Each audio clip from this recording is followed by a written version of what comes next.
And every mayfly that emerges, of course, when they're sexually mature, they mate and they turn into spinners. And the spinners, the female spinner, lays its eggs on the water, falls flush on the surface film, and at no time will you see more fish feeding on mayflies than during a spinner fall.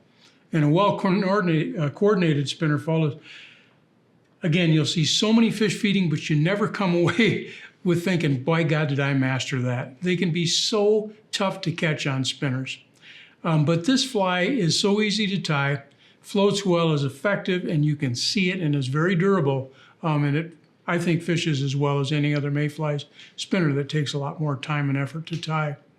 So with that, we're going to tie the PT pheasant tail mayfly spinner, and it imitates pretty much every species of mayfly spinner that you can think of, from Hendrickson's back east to our Baetis mayflies, our tiny little Baetis mayfly spinners, our pale morning dun spinners, pale evening dun spinners, green drake spinners. This spinner can imitate in different sizes pretty much every mayfly spinner that you'll ever come in contact with throughout the United States as well as the world. And you can see by these fibers, that beautiful rusty color that you can get from a pheasant tail, from a cock ringneck pheasant. Floats very well with the frilly nature of the fiber, accepts good amounts of floatant, and is easy to tie and fun to tie. So with that, what we're going to do is we're going to strip off 4 or 5 pheasant tail fibers. And these we're going to tie on as tail fibers. Okay? They become the tail of the mayfly spinner. We're going to carry our thread back. And now we're going to bring those same fibers back to the bend of the hook and bring the thread forward about halfway. This is going to form the abdomen by wrapping these fibers. And simply in coordinated wraps, one in front of the other, we're going to come forward about 1/2 of the hook shank and tie this material off. Now don't trim right now. Leave these fibers because they're going to become an integral part of the fly after we wrap the hackle. This is grizzly hackle from a rooster chicken.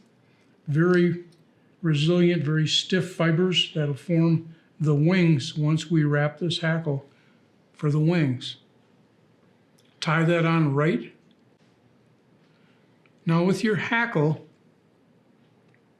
you're going to make several wraps, one in front of the other, just kind of depending on how big of a wing you want. I like to make about 5 wraps. And there's 4, and here's 5. Certainly you can do 6, you can do 8. It's totally up to you. But I like a fairly slim silhouette because mayfly spinners are very delicate, very slender.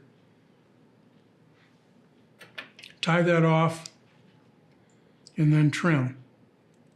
Trim that kind of out of your way.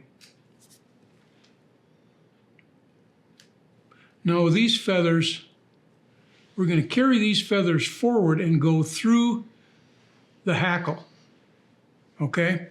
And divide the hackle up on top, divide it in half as best you can, forming almost like a wing case, if you will, of a nymph.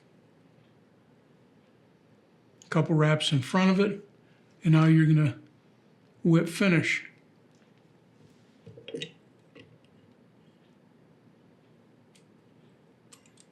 Three or 4 wraps, trim this.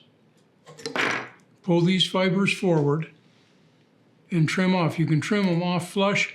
I like to trim off so you almost form a little head right at the hook eye.